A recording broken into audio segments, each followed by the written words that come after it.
And good afternoon, NBA world. We are back with another edition of the greatest podcast on the internet. The ProBasketballTalk.com presents NBA Unplugged with Hoops Critic.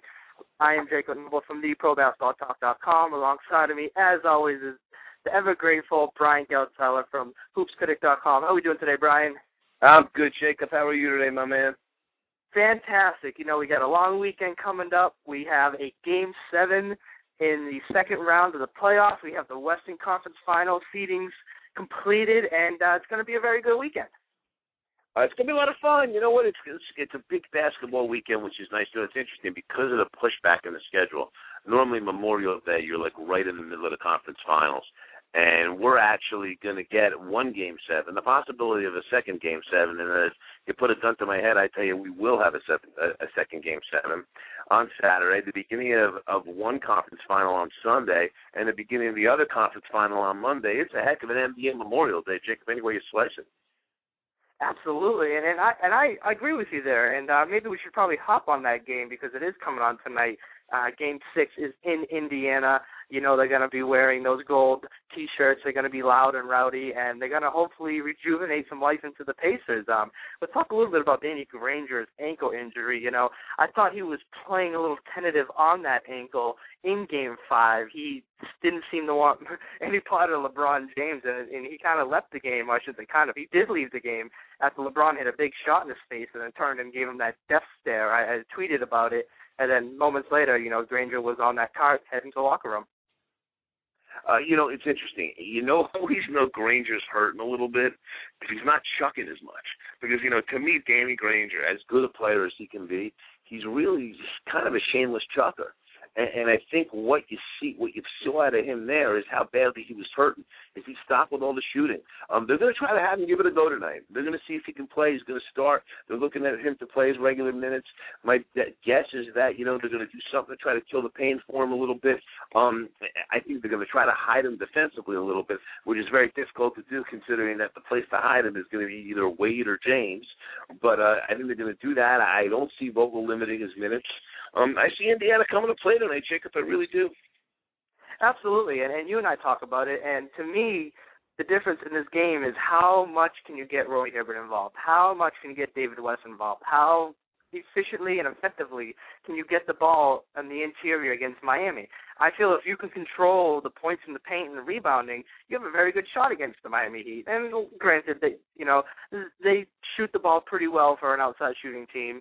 But you live with that. You live with those lower percentage shots, and you just have to stick to your game plan, which is get the ball into Hibbert and let him make plays. He's a very good passing big man. He's not selfish, meaning he's not going to, be a no-pass Bass, as the Boston fans like to call Brandon Bass. He'll pass if he can't have a shot. He likes to get his teammates involved. He's a good guy. He's a shy guy, and he's not going to be a chucker or force anything. So I think you got to get the ball inside to him early and often. I agree with you, and I think it's also the same mentality on defensive end. I think what the Heat have successfully done in this series is in these two games they've won here, 4 and 5, is they've been able to take Hibbert and pull him away from the basket. So they're running some high screener rolls. So Hibbert's out top.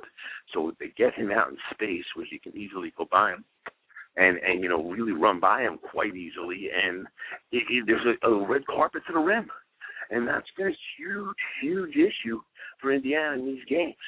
And you pack the defense in a little bit. You worry about protecting the rim. We hear the saying all the time, you want to turn the Heat into jump shooters. But we hear it all the time because there's a lot of credence to it.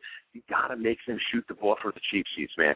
You got to make them shoot from the outside. If they hit outside shots on you, you throw your hands up and say, hey, we did our best. But if you let them get to the rim, they're going to eat you alive. Because the other thing is this. When they pull you out on the perimeter, they create this whole chaotic atmosphere that they thrive in. Once chaos is going on the court with the Heat, that's when the athletes take over. And you saw a ton of chaos going on in Game 4, especially in that third quarter where they took over. They get Indiana running a little crazy on the perimeter, chasing guys, and all of a sudden space opens up. And when space opens up and James can find people open, whether it's threes or cutting to the basket, he loves to run those backdoor plays. They've run a ton of them these last two plays. With chaos, the backdoor plays are much easier to find. Indiana's got to tighten up that D a little bit and understand, they're not really going to hurt you too badly off the dribble beyond the three-point line.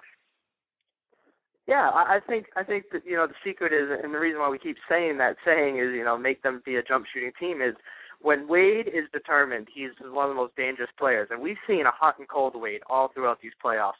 We've seen the coldness, and we had 5 points. Was it Game 4 was in Indiana? I can't remember. It was 3 or 4. We only had 5 points, and he just was not attentive. He was settling for jump shots. He wanted no business attacking that rim, and that's what I think. To me, when you say make them a jump shooting team. Make them get comfortable pulling up for jump shots off the dribble. Make them, not think twice about going into the paint, and just let them fly. And I think that is when the criticism comes to LeBron James, and you had it all last year, and you've been tooting his horn this year because he's actually being more aggressive. He's taking high percentage shots. He's shooting something like 57% in the paint. I believe it's in the paint this year, and it's highest amongst all players that meet the threshold. So LeBron has changed his game. He's not becoming a chucker. He's not settling for shooting, and he's being more aggressive. So you got to get him comfortable again into thinking that he is a shooter, he is a three-point shooter, and let him bombs away. You're absolutely right. And listen, there's parts of his game that have come along a lot. He's developed shots you didn't have. That little baby runner in the lane, that one-hand runner, we saw him hit twice in that last game.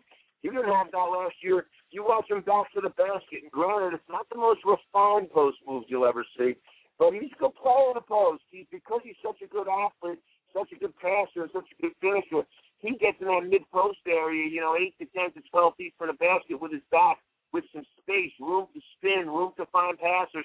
The thing is, James has adjusted his game and made himself a lot more difficult to guard than he was last year.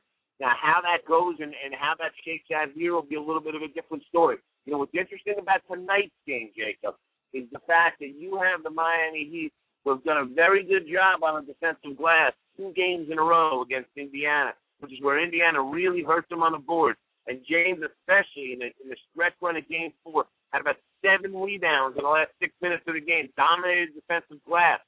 A big part of them being tough on the defensive glass is Udonis Haslem. Haslem's not going to be there tonight. So you're really going to a much heavier reliance on Joel Anthony. You'll watch Joel Anthony, they play 40 minutes tonight, which is, it hurts the Heat offensively because Joel Anthony, anything beyond a dunk, he can't hit it. Not only that, the guy's got hands of stone. Without Bosh, not having Haslem, an enormous loss. So what that does on the glass, what that does to the Heat offensively, is going to be very interesting to watch tonight. Plus, I would think that Indiana is going to come out with some fury and some fire looking to do some damage. Well, I think also that the Larry Bird comments that their team is soft will, spark a little bit of a fight in that team. But having said that, we're going to go grab our good friend A Sherrod Blakely, who will be joining us, and we'll be right back. Got it. He has his music and his work phone. It's like an elevator. Mayhem is everywhere. I'm a basketball hoop in your driveway. I've been standing over your car since 1986. I used to spend every day getting pounded by your signature 30-foot bank shot and watching you not dunk. But after 25 years standing here in the rain and getting pelted by runny bird poop, I'm as rusty as you are. Now, if so much as a fly lands on me, I'm going down. And if you have cut rate insurance, you might have to pay for the damage to your car yourself. So get Allstate, where agents keep you protected from mayhem like me. Get the coverage you need and the discounts you deserve from an Allstate agent. Dollar for dollar, nobody protects you from mayhem like Allstate. Call your local agent, 1-888-ALLSTATE, or go to allstate.com. Savings and protection based on coverage selected and are subject to terms, conditions, and availability. Actual savings will vary. Allstate Property and Casualty Insurance Company, Northbrook, Illinois. And we're back with NBA Unplugged. Today, A Sherrod Blakely will be joining us. He is from Comcast Sportsnet. He is the Celtics insider, and he'll be joining us today to talk a little bit about what went down in Game 6 and what he's looking forward to in Game 7. It's a very interesting series there. The Celtics kind of gave away a couple games. Last night didn't really seem like they wanted the game as much. And we'll just take it from an insider and see what he sees. He's in the locker room every day. He travels with the team. So who better than A. Sherrod Blakely? And you can find him on Twitter. It's SherrodB CSN. CSN stands for Comcast Sportsnet. We there, Brian?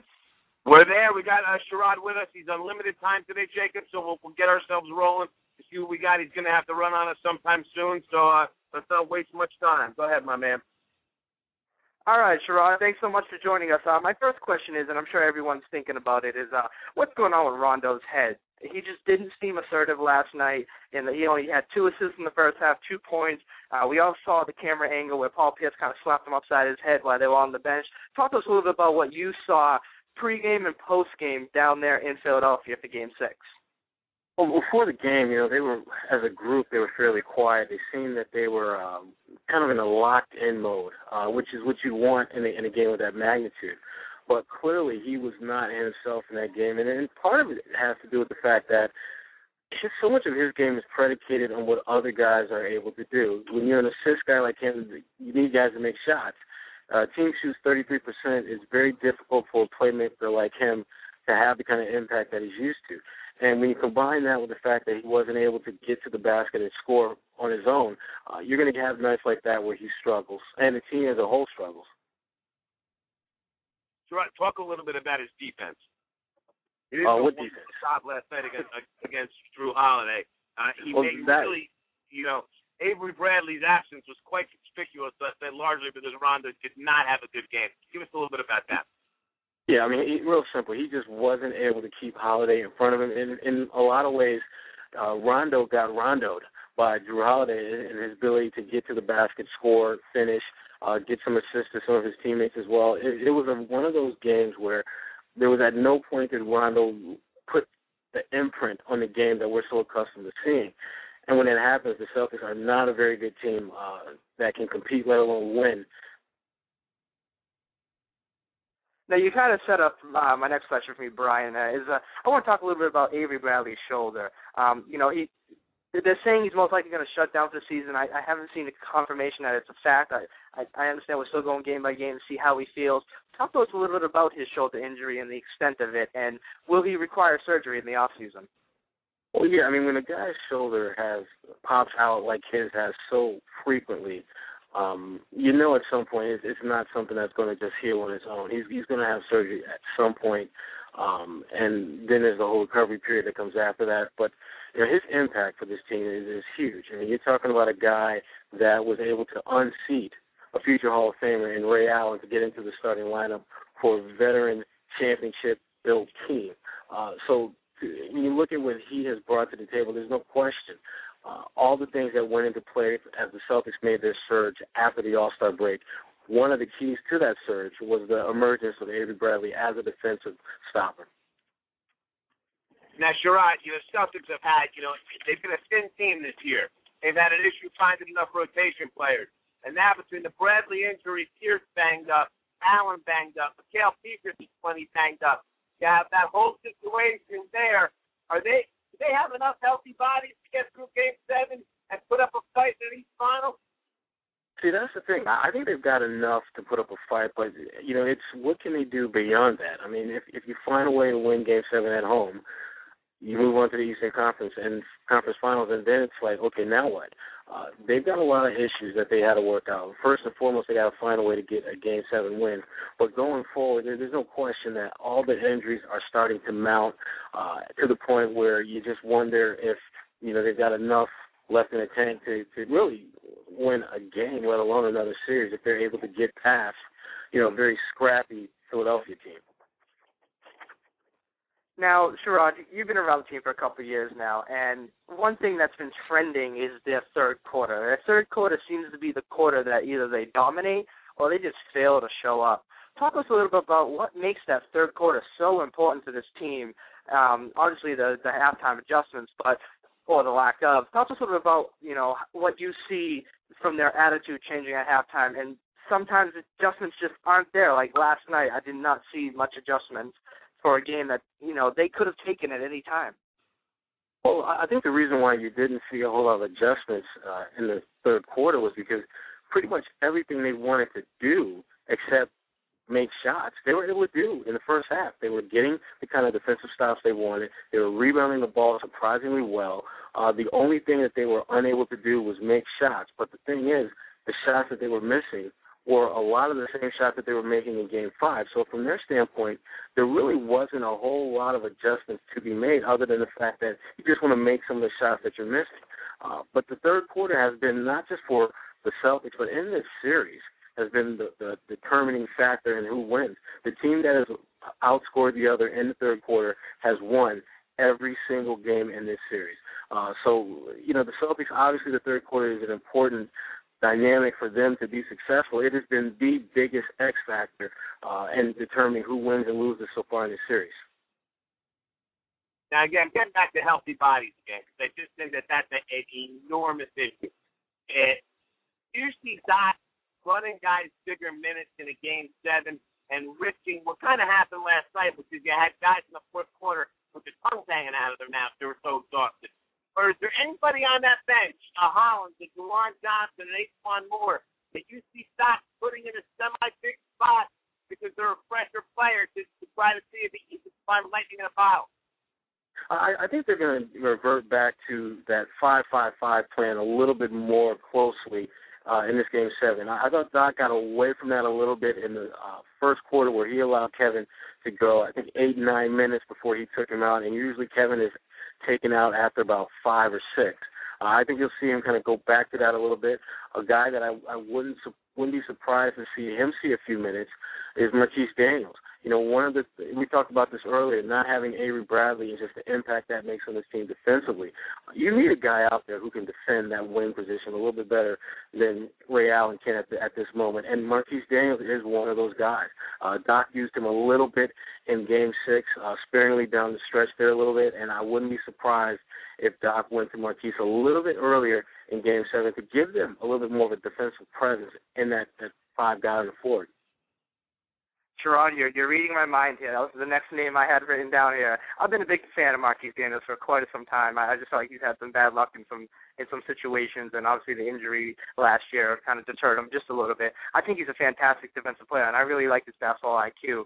Why haven't the Celtics used him a little bit more in the regular season, and why haven't they used him in certain series in this postseason? Well, with Marquise, the issue has been simply getting a job done. When he's gotten playing time, for a while there, he just wasn't producing. He wasn't scoring.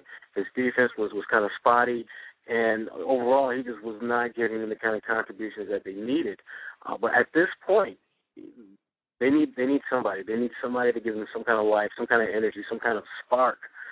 And Marquise Daniels is a guy that has that potential because he's such a versatile player. I mean, you're talking about a guy that's 6'7", 6'8", can play all 3 perimeter positions, including the point if needed, has a post-up game, not a great outside shooter, but an adequate one inside of 3-point range.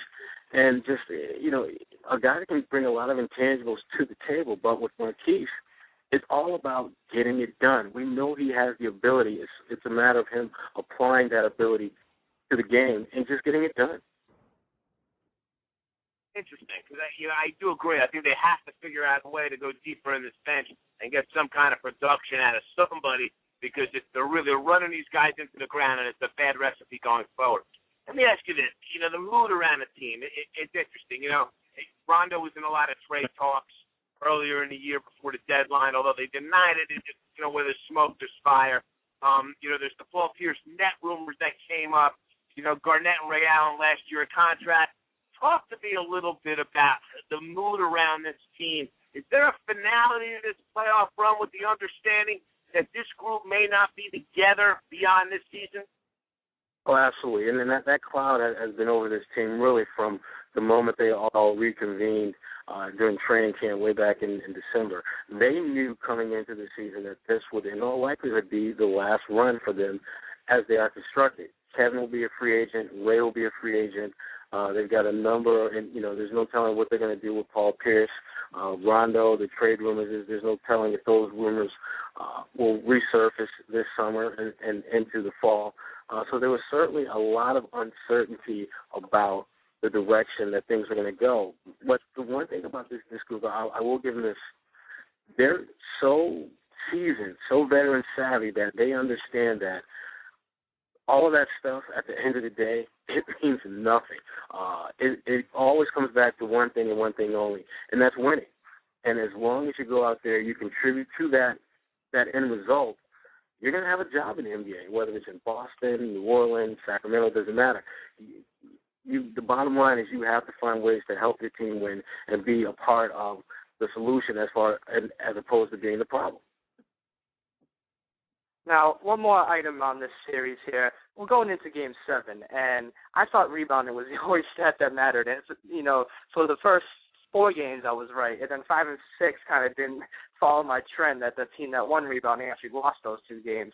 Talk to me a little bit about what are your keys to winning Game 7 for both teams. Well, first off, the third quarter. I think whichever team establishes, not just the team that scores more points, but the team just establishes their imprint on the game in the third quarter, I think has a great shot at winning. The other thing is turnovers. Whichever team does a better job at not just limiting their turnovers, but not allowing those turnovers to be generated into points, that team, I think, has a significant advantage in winning this. Because when you look back at Game 6 for Boston, they were plus 11 on the boards, but they also gave up 19 points off of turnovers. And when you hold a team to 85 points and 19 of those came on turnovers, you're talking about a significant portion of the points that you've given up have basically been because of you and the mistakes that you made. So I think those are really the 2 keys when you're talking about what has to happen in order for someone to emerge victorious and go on to the Eastern Conference Finals. We'll take it a step further for a moment. Eastern Conference Finals, as we're talking about it. You think the Celtics are well-positioned, roster as is, health as is, where they could take advantage of a series, let's say against Miami, early on, not having Chris Bosh, which really affects Miami more than anything on offense and defense, but on the glass. The Celtics are not a strong rebounding team. You think they could figure out a way to exploit Miami a little on that front, or it kind of wouldn't matter all that much? Well, I think had this series with Philadelphia ended in 5 or 6 games, I would co-sign on that. I think they'd have a very good chance of winning the battle of the boards and positioning themselves to maybe steal a game or 2. But the fact that this Philadelphia series is going to go 7 games, the fact that for them to get through this, to survive this, they're going to be so physically taxed, to then turn around 48 hours later, play either Miami or Indiana, 2 teams that gave them fits at times in the regular season, I think is asking a bit much. I think for the Celtics, if they can find some way to get past Philadelphia and get to the conference finals, I just don't see them being able to go any further than that, simply because they're so physically and mentally taxed to get that far. I just don't think they're going to have much left to really put up a fight and move any further. I can't believe you just said KG is mentally taxed. I might have to let him know you just said that, A Sherrod. I'm just kidding with you. Well, maybe that'll be the motivation. He needs to step his game up and kind of dominate the way he did early on. Because when you look back at the Game 6 loss, he had 20 points, but not a single shot around the basket. I mean, he made 9 field goals, and all 9 were 12 feet or further away from the basket. And yet he dominated early on because he was able to get buckets around the basket. So whatever he needs to get motivated, hey, more power to him. Hey, maybe I'll just have other owners, throw me some quotes about what a bad person, what a dirty player he is, and I'll get him fired up. One of the things we like to do here, A Sherrod, is we like to take people out of their comfort zones and also showcase that you don't just follow Celtics basketball, you actually follow the league as a whole. So my first question for you, and I know you're limited on time here, is what do you see for the keys tonight for the Indiana Pacers to take this into a Game 7? For Indiana, I think the key for them is just going to be controlling the tempo, not allowing Miami to get out and run, not just off turnovers, but just off of rebounds. LeBron is one of the best in the game at grabbing a rebound and going coast to coast with very little resistance. So Indiana has to do a really good job of controlling the boards, getting back on defense, and forcing Miami to play against their set defense, which I think is very good and very underrated. If they're able to do that, if they can get that crowd into the game, maybe throw the heat off a little bit in terms of their focus and things of that nature, they've got a great chance of forcing the Game 7 back in Miami. All right, Sherrod, one more with you from me. Oklahoma City against San Antonio. Whole world loves San Antonio. I'm not with the whole world. I picked OKC in 6. Everybody, including my partner, thinks I'm out of my mind. but I think that the wing matchups are going to be very difficult for San Antonio. Talk to me a little bit about where you see that series going. That's got to go 7. I don't see any way that series would not go 7. The thing about San Antonio, I will say this: they are one of the best teams at just figuring out how to exploit a mismatch that may not even appear to be a mismatch when it really is. For example, Westbrook against Tony Parker. I think most people want to call that a fairly even matchup. I give the advantage to Tony Parker, and I say that because Westbrook has a tendency to try to do too much. And I think in this series, going against a guy like Tony Parker, I think you're going to see that happen. I think you're going to try to take over at times when he just needs to just slow it down a little bit. Tony Parker is one of the best players out there at controlling the tempo, getting into where the Spurs want it to be, and every now and then hitting you with a little runner, a little floater, or a jump shot, which he's worked on and improved significantly. I see the Spurs winning that thing in 7. That's what I like to hear, Sherrod, confirming my side of the argument. All right, I got one more question for you tonight because I know you got to get going. I want you to pick a winner out of, well, you just picked the Spurs. Who do you see coming out of the Eastern Conference, and who do you see winning the Spurs versus your Eastern Conference Finals representative? Yeah, I think Miami's going to be the team to come out of the East. I think they'll beat Indiana in 6 or 7. I'm hoping 7. Because I think at this point the fans, with a lockout season, I think the fans deserve as many games as they can watch. So a 7-game series in both of the semifinals in the East would be great, I think, for the fans. Miami against San Antonio, I got to go with the Spurs. I just think the Spurs are the better team. I think they're the better coached team. And the fact that they will have home court advantage all weighs in their favor as well. I think they win that one in 6. Sherrod, we thank you very much for the time that you gave us today. We really appreciate it. No problem, guys. All right, everybody, that was A. Sherrod Blakely from Comcast Sportsnet. He is the Boston Celtics insider for Comcast Sportsnet. You can follow him on Twitter, Sherrod BCSN. Fantastic stuff. I go to him for all my Celtic updates and any injury updates. He's always there. He's got a great, reputation within the organization. So definitely follow his Twitter if you are a Celtics fan. So, Brian, he gave us, 20 minutes of straight fire right there. We'll have to get him on again sometime and, pick his brain a little more. But that went very, very smoothly. That was outstanding.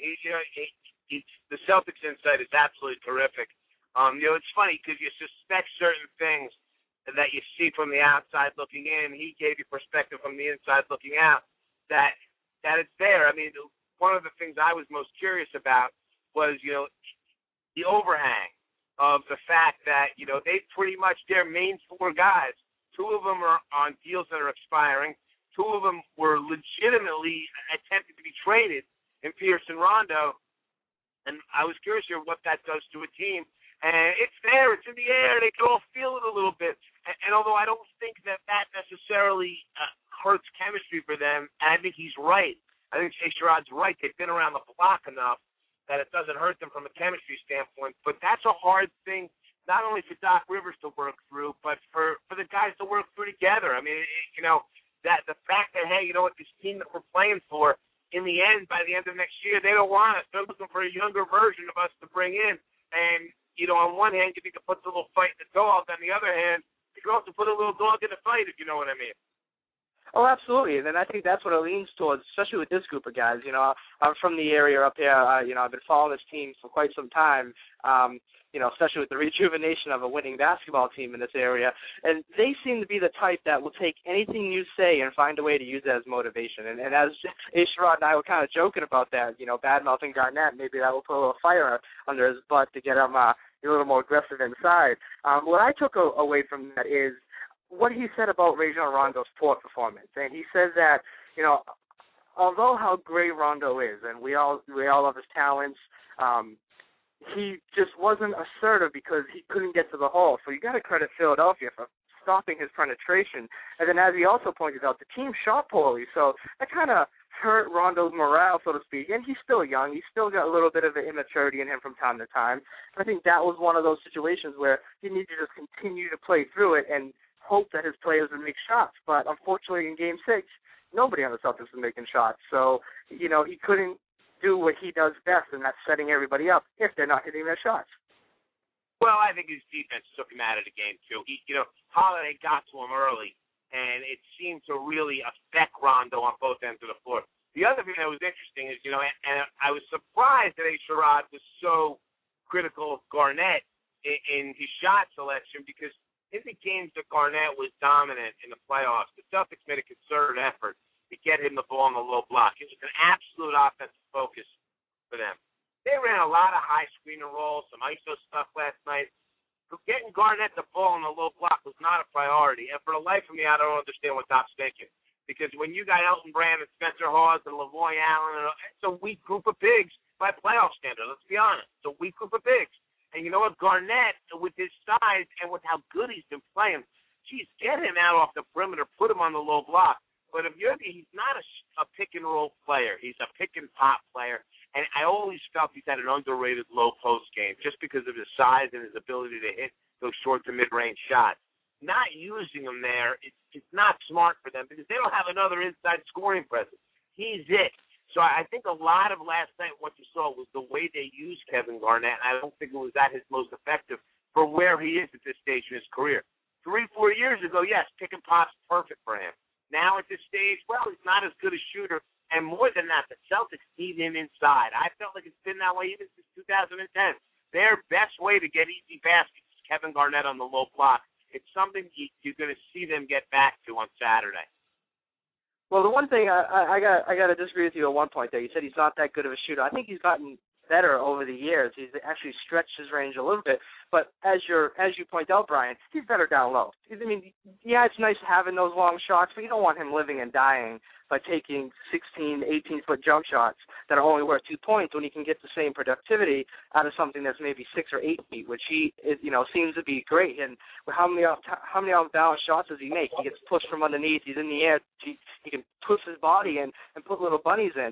And another point about that is I felt like the Celtics went to him early in the low block, both in the third and the first quarter, but I felt like Elton Brand did a very good job of being physical with Garnett. They weren't calling the fouls, so Brand got away with some things there, but it wasn't working in that game, and I felt like the Celtics abandoned it a little too early, and they probably should have went back to it in the fourth quarter. I know they abandoned it a lot too early. And the other thing is this, you talk about him on the perimeter, and you're right, he is a decent shooter. He certainly is a good jump shooter, still is. But here's the thing. Pierce takes shots from there. Ray Allen's a perimeter shooter. If you're not using Garnett down low, your entire offensive attack's from the perimeter. And I got news for you. The Celtics don't shoot well enough to have an entire offensive attack from the perimeter. Doesn't make any sense. So that's the other thing is, from a complimentary standpoint, get this man down on the low block. And you're right, let him get a couple little bunnies, a couple little layups. Let him get this stuff.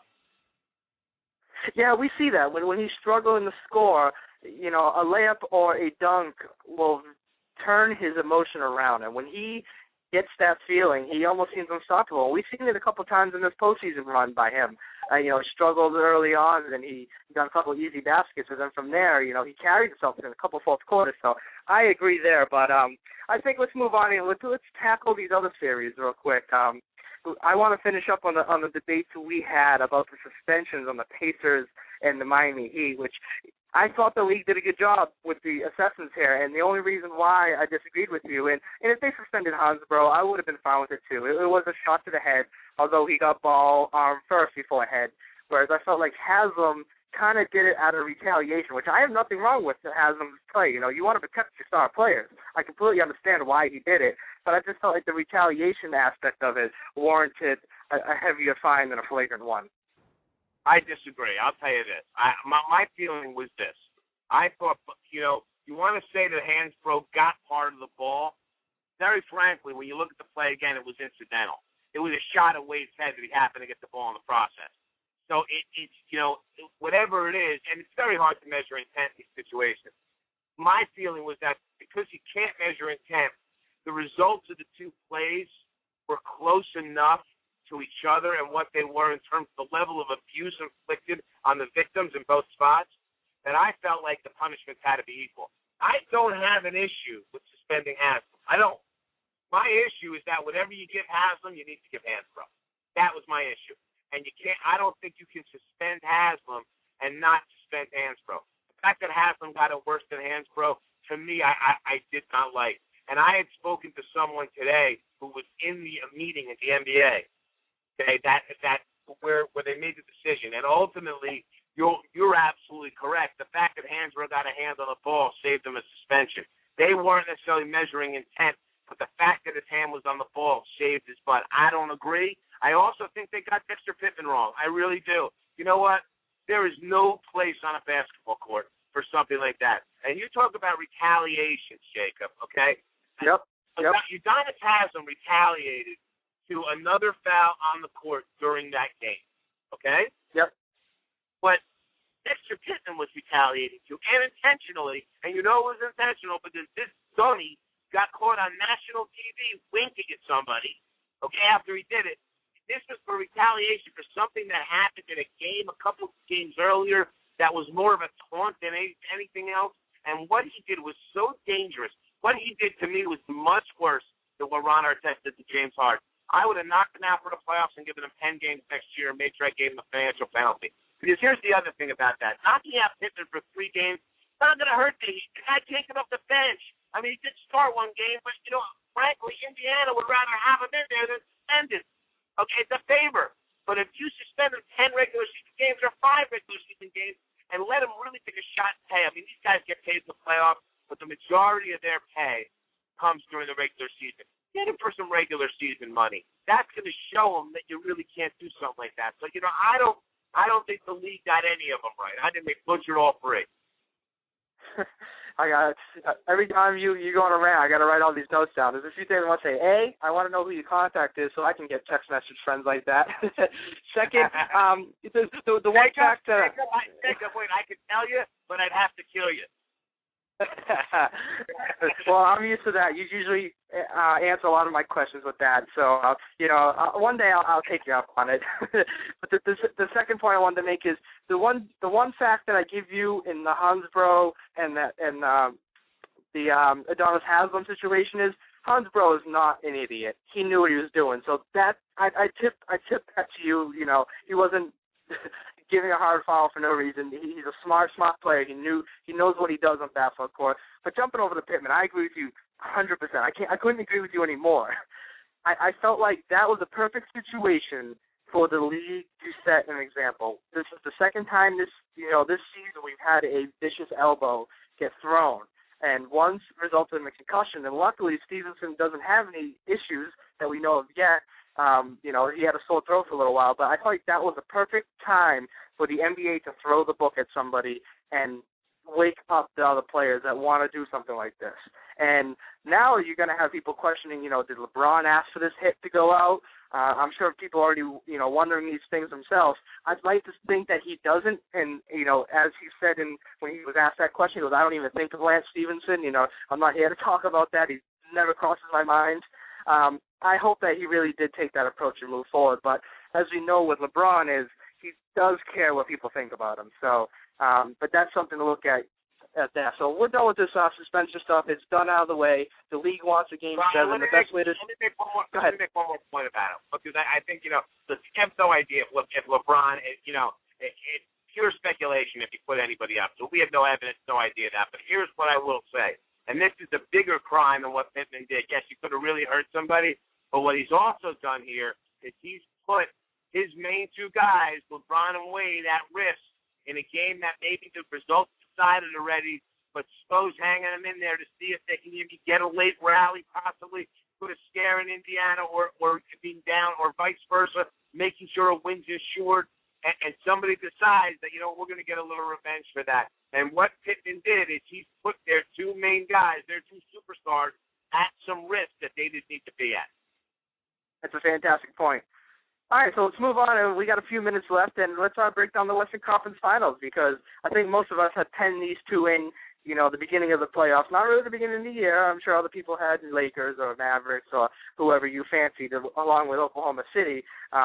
Most people pronounce the Spurs dead in water like they have for the past 3 years, but nonetheless, here they are, and we have a fantastic matchup, Brian, a very good matchup. And I was on a conference call today with the TNT broadcast, kind of breaking this stuff down today. And, the smarter media people know it, but the old thought with the Spurs is that they're a defensive team, they're a slow offensive team. they're a really young team. You know, outside of Duncan and Manu Ginobili, they got guys that are 20, 22, 23, 24. So they're full of a lot of youth, and they're not so much a defensive specialist team anymore. Although they play very well, they actually are a very high-powered offensive team. They move the ball well, they space the floor well, and they shoot very well. Talk to me on what you expect out of the series. I know you got Oklahoma City winning, but kind of break down why you see Oklahoma City winning. You know, I'll tell you this. You're right. It's a very different version of the Spurs. This is not, your old half-court defensive team. It's a team that plays a wide-open style, shoots a lot of three-pointers, efficient offense, and a very deep team. I'll tell you why I have OKC winning, and I think it's going to be a very close series. I say 6 because I think OKC can close out at home easier than they can close out on the road. I think every game is going to be really hard-fought. I see no blowouts. I like OKC because OKC has the best wing players in the league. Between Durant and Harden and Westbrook at times coming over to a wing with Harden at the point, they're very hard to match up with. One place where A. Sherrod mentioned how important the Parker-Westbrook matchup was, and I didn't want to correct him at the time, but I certainly can correct him right now. Here's the thing about that matchup. Parker's not going to sniff guarding Westbrook for a second of that series, in my estimation. Just like Parker didn't get to guard Chris Paul, they're going to put one of their big wings, and they're going to look to hide Parker. Parker's going to start the game on Stavros Severity. They're going to put either Green or Kawhi Leonard is going to end up guarding Russell Westbrook. They're not going to allow him to do that. Pop doesn't want Parker to get run into the ground, doesn't want to tire him out. And more than that, he's not a great defensive player. Westbrook will kill him. So I don't see that as being a huge matchup. To me, it's saying, okay, they have one elite wing defender, okay, and one very good young rookie wing defender in Danny Green and Kawhi Leonard. Which one are you going to put on Durant and which one are you going to put on Westbrook? Because I can promise you this. Whoever you put on Durant, not going to be able to handle Durant. Green could probably handle Westbrook a little bit, but that's it. You just don't have the matchups on the wings, and everything Oklahoma City does is scoring off those wings, everything they do. And I think it's going to be very hard for San Antonio there. Plus, San Antonio, their big thing in the half court is Tim Duncan in the post, and Tim Duncan's been outstanding in these playoffs. He's turned the clock back 5 years. He's wonderful. Here's the thing. They actually have a good Tim Duncan defender on Oklahoma City. Kendrick Perkins is going to do an outstanding job on Tim Duncan in this series. He's going to bang him real hard. Duncan's not going to be able to push him around. They'll get him off the block. They'll have Duncan, instead of the low post, is going to be in the mid post. It's going to be very hard for Tim Duncan as well. The one spot I see where OKC is very vulnerable is when they go to the benches. Derek Fisher's a weak player in this series. If he can't handle Gary Neal, there's trouble. There really is. And San Antonio is going to roll a second team in there and guys off their bench that has very little to no drop-off from their first team. And that is going to be a big problem. Yes, Hart comes in off the bench for OKC, but that's pretty much where it ends, Jacob. They don't have much else coming off that bench. Collison will give them some productive minutes. But is Derek Fisher going to be a problem? So I see it to be a very close series. I'm giving the lead to OKC, but it's not a simple one either way. Yeah, you bring up a great point because the main reason why they were willing to ship out Uncle Jeff was for Kendrick Perkins. They understood that in order to be successful in the NBA, to win a title, you need a serviceable big man. You can go back to every team. You need a big man who can defend. Go back to your last champions. You had Tyson Chandler. Before that, you had Bynum. You had Perkins with the Celtics. You had Bynum again. You had Ben Wallace with the Pistons, and you had Tim Duncan with the Spurs. So if you look at all the champions, you had a very good defensive big man. And that's exactly why they got Perkins. So I really, really like that point. I think he's a big X factor. My question for that is, what happens when Perkins gets in foul trouble? Because he does get in foul trouble often, especially if he's playing against a savvy Tim Duncan who knows how to draw the fouls, who will get the benefit of the calls. My next point about the series, which I think favors the San Antonio Spurs actually favors the Oklahoma City, is who's going to make Durant work on the defensive end. And, the Spurs don't really have any high-powered scoring wings. They have Manu, kind of more of a 2, although, with certain matchups he might be out there as a 3. But which player is going to make Durant work on the defensive end, because that is the key to wearing out a superstar, is to make him work on both ends of the court for the 40 minutes or 45 minutes per game that he's going to be in there. So those are the two things I'm going to look for, is what happens when Perkins gets in foul trouble, how will they be able to slow Duncan down, and if they do get into foul trouble, will the Spurs exploit, Tim Duncan in the paint? And then the last thing is, how many minutes can Duncan give? And you brought this up a few weeks ago on one of our podcasts that, he hasn't really had to force his hand with Duncan because they've been, blowing teams out. They haven't lost a game since April 11th. What's going to happen when the going gets tough? Is he going to put Duncan out there for 38 minutes? Is Duncan going to play 42 minutes one game to win? And I think this is a series that we're going to find out that he will need to do that. Well, it's interesting. He ran him for, in the high 30s a minute in a couple games in the Clippers series. And it worked out well. It's funny. There's a lot of things you can look at here. First of all, guarding pick and rolls is going to be enormously important on both ends. How you cover screen and roll is going to be huge. And one thing it's funny, we talked about it, I think it was last week with Zach Lowe, the Duncan splitter combination, of which Pop didn't use a lot in the regular season, used a lot in the Clippers series, used for some big chunks of time in Game 3 and Game 4. It worked okay on the offensive end because you ran in simple high-low. Okay, and on the defensive end, it got him very good pick-and-roll coverage. No matter who your screener was, you had a good screen-and-roll defender. It's going to be very big here. Oklahoma City beat the Lakers because they were able to pull behind him away from the rim and screen-and-roll. And in those last two games, just blow by him and have a red carpet to the rim. They were able to do that. Against the Spurs, it's going to be a little bit tougher. So that's certainly going to be something to watch. The other thing is that if I'm Oklahoma City, I want to make them double Durant. I think that you have to go to Durant early and often. The point you make is a very good point, that they have nobody to make him work hard on the other end, which means he can expend a big chunk of energy on offense. Make them double Durant and open it up for everybody else. The way you make him double Durant is just keep Durant in the spots that he likes. Get him the ball in the post and the mid-post. Let him do his thing and do his work. ISOs and pick and roll with the ball in his hand. Use Durant every aspect of your offense. Have it all centered around Kevin Durant all the time. And I think, you have two things here. He's not going to have to work hard on defense. And Oklahoma City's got some young legs. They're not as deep as Spurs. And you make the point that the Spurs, besides their big three, having young guys, but still nonetheless, Steven Jackson's not as young as springtime anymore. Okay, Splitter can be an injury-prone player. Boris Diaw, older guy. You can use, even though you're not as deep, some of those young legs. Here's the other thing for the Spurs. There's a little bit of a tempo trap here, Jacob. This Spurs team is comfortable playing fast. They always have been. They get transition threes. It's Parker in his best element. I don't know how fast you want to play against Oklahoma City, especially when you have the best post-up guy in the series in Tim Duncan.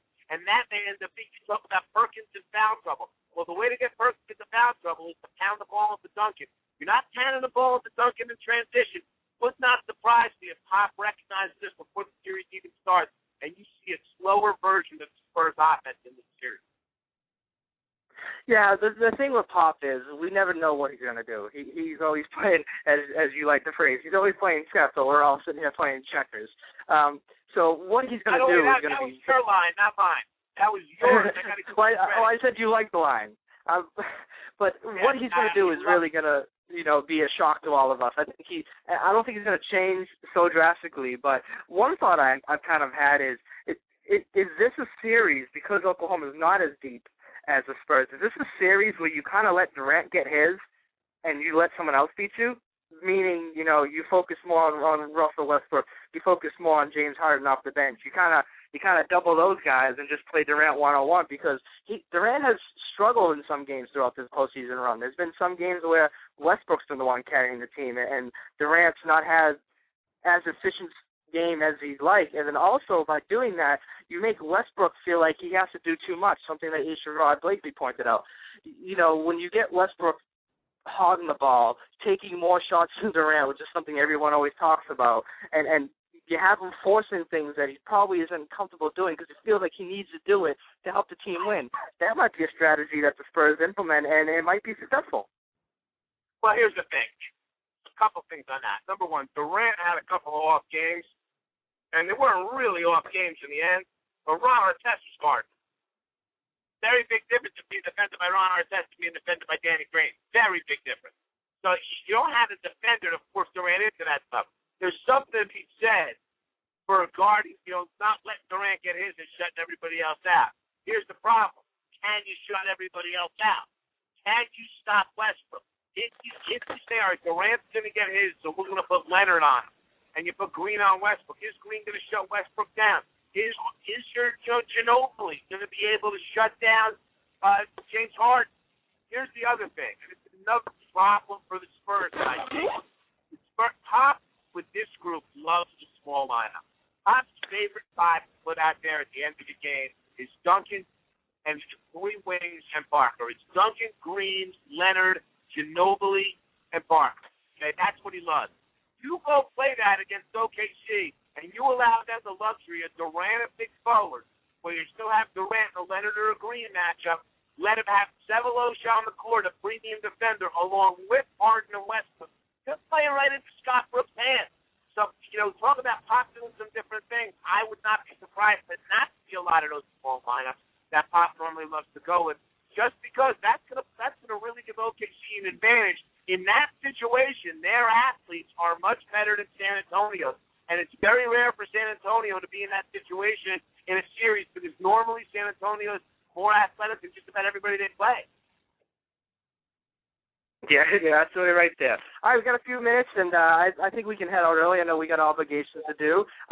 Real quick hits. Do we see a Game 7 in Indiana and Miami? I think so. I think it's a tough spot for the Heat tonight. I think you're going to have Indiana a little bit fired up. I think without Haslam, you're going to get minutes stretched. They're really thin with bigs up front. I think Indiana's going to feed off some crowd energy, get back to doing what they do well. And I think you're going to see Indiana get a win tonight. We're going to have a Game 7 there Saturday night in Miami. I agree with you, and I think more so was the comments from the general manager. The general manager and Larry Bird, the executive. He might have multiple titles. I don't even know. He runs life in Indiana. Let's just put it that way. Calling his team soft, I think they're really going to respond back, because he's the one that can ship you out of town tomorrow. And if they have another soft performance, you can bet he's going to look at some guys and then figure out who he wants to get rid of. So I agree with you. I think we're going to see an Indiana Pacer victory tonight. And my next quick hit for you, Brian, is who's winning Game 7 between Boston and Philadelphia? I see the Celtics winning that game. The thing about the Celtics in these playoffs, they've been a real Jekyll and Hyde team. You've seen them come out. I mean, I watched them in Game 2 at home against Philadelphia, and I was like, oh, my God, how is this team going to ever score enough points to win another game, let alone a series? And then they come out in Game 3 and they shoot the lights out. So the Celtics have got this Jekyll and Hyde nature. I think another team coming home, Game 7, they got a lot of experience in these spots, feeding off the crowd, having some better focus. And, Philly's fragile. And as well as Philly's played in the series, they match up well. They're certainly a fragile team. They're a young team. This Game 7 against Boston, as old as Boston is, as beat up as Boston is, it's still a championship pedigree, and it's a tough spot for the Sixers. I think the Celtics win that 7. Yeah, I agree with you. I can't remember the last time the Celtics lost a series clinching game at home. I think the last time was in 2009 against the Magic, and as we know, number 5 was not in that series with his knee injury and crushing Celtics' hopes for a back-to-back. That'll do it for us. You have any other quick hits you want to throw out? No, we're all good. All right. Well, we know we got places to go, people to see, and games to watch tonight. So we'll sign off from here, everybody. This is Brian Geltzeiler from Hoops Critic. I am Jacob Noble from theProBasketballTalk.com. We'd like to thank our main man, A Sherrod Blakely, for giving us some time today in his busy schedule to break down the Celtics, and then look forward to Game 7 on Saturday. Everybody have a fantastic Memorial Day weekend. We have a fantastic guest coming up to you guys on Tuesday. We won't spill the beans on that, so just have to find out and wait and see. Everybody take care.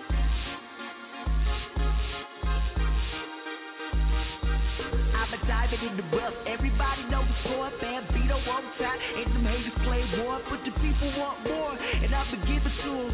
I was born a winner, all I had to do was throw on my hoodie, canary yellow, but I'm bright on my own.